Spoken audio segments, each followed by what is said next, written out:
नमस्कार दोस्तों, study our channel पर आप सभी का स्वागत है।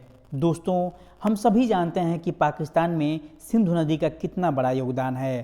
पाकिस्तान के 180 मिलियन से अधिक लोगों के लिए सिंधु नदी पानी का प्रमुख स्रोत है। अगर सिंधु नदी पाकिस्तान से गायब हो जाए तो पूरा पाकिस्तान पत्थरों और रेगिस्तान का ढेर बन जाएगा।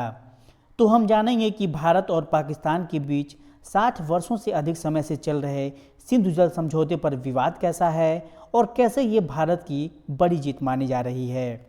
तो समझते हैं खबर क्या है। विश्व बैंक द्वारा सिंधु जल समझौते इंडस वाटर ट्रीटी को लेकर नियुक्त किए गए न्यूट्रल एक्सपर्ट ने कहा है कि वो भारत और पाकिस्तान के बीच मतभेदों पर निर्णय डिसीजन लेने के लिए खुद को सक्षम मानते हैं। भारत और पाकिस्तान के बीच जो विवाद है वो दो हाइड्रो पावर प्रोजेक्ट मतलब दो जल विद्युत परियोजनाओं को लेकर है, जिसमें पहला है किशन गंगा जल विद्युत परियोजना जो झेलम नदी की सहायक नदी किशन गंगा पर है।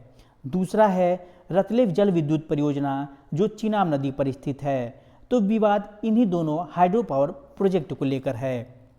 अब पहले ये समझते हैं कि सिंधु जल संधि क्या है और ये कब हुआ था। तो सिंधु जल समझौता 19 सितंबर 1960 को भारत के प्रधानमंत्री जवाहरलाल नेहरू और पाकिस्तान के राष्ट्रपति अयूब खान के बीच हुआ था। इसमें सिंधु नदी प्रणाली को भारत और पाकिस्तान के बीच बांटा गया है, डिवाइड किया गया है।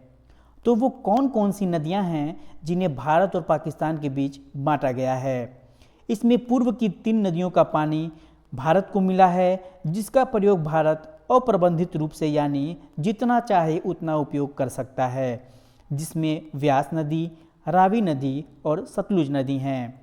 और जो 3 नदियों का पानी पाकिस्तान को मिला है वो पश्चिमी नदियां हैं, जिन पर पाकिस्तान का नियंत्रण है, जिनमें सिंधु नदी, चिनाब नदी और झेलम नदी हैं।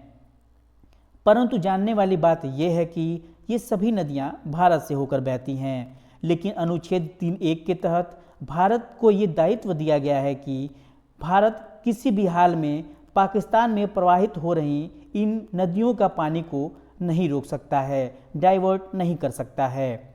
अब समझते हैं कि वर्तमान विवाद क्या है। तो ये पूरा विवाद पाकिस्तान द्वारा किशन गंगा और रतलेव परियोजनाओं के डिजाइन को लेकर है और पाकिस्तान का दावा है कि ये दोनों परियोजनाएं जो भारत द्वारा बनाए जा रहे हैं ये संधि का उल्लंघन करते हैं, जबकि भारत का कहना है कि भारत किसी भी प्रकार से समझौते का उल्लंघन नहीं कर रहा है, क्योंकि ये दोनों परियोजनाएं नदी के प्रवाह पर आधारित हैं, run of the river project हैं। Run of the river project का मतलब है कि नदी का जो प्राकृतिक प्रवाह है, नेचुरल फ्लो है, उस पर किसी भी तरीके का इम्पैक्ट देखने को नहीं मिलता है। यानी कि run of the river project में जो भी इलेक्ट्रिसिटी उत्पन्न होती है वो नदी के प्राकृतिक प्रवाह के माध्यम से की जाती है। पानी को एकत्र नहीं किया जाता है, पानी के उसी प्रवाह का इस्तेमाल कर इलेक्ट्रिसिटी पैदा किया जाता है।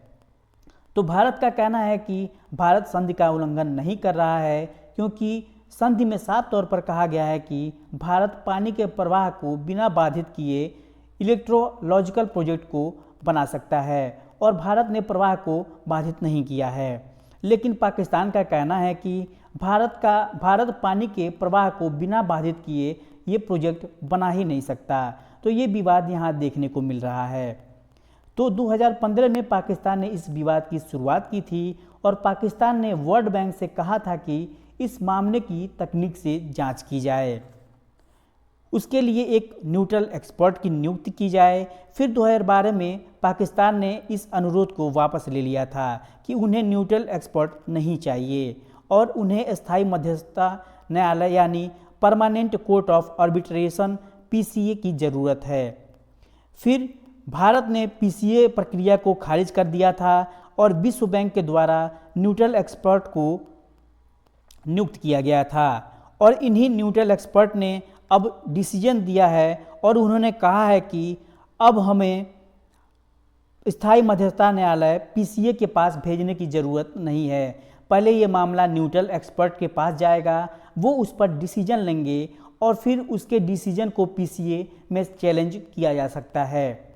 तो ये हमने सिंधु जल विवाद को समझा। इस पर आपकी क्या राय है कमेंट बॉक्स में ज़रूर बताएं। साथ ही वीडियो को लाइक और चैनल को सब्सक्राइब जरूर कर दें। धन्यवाद।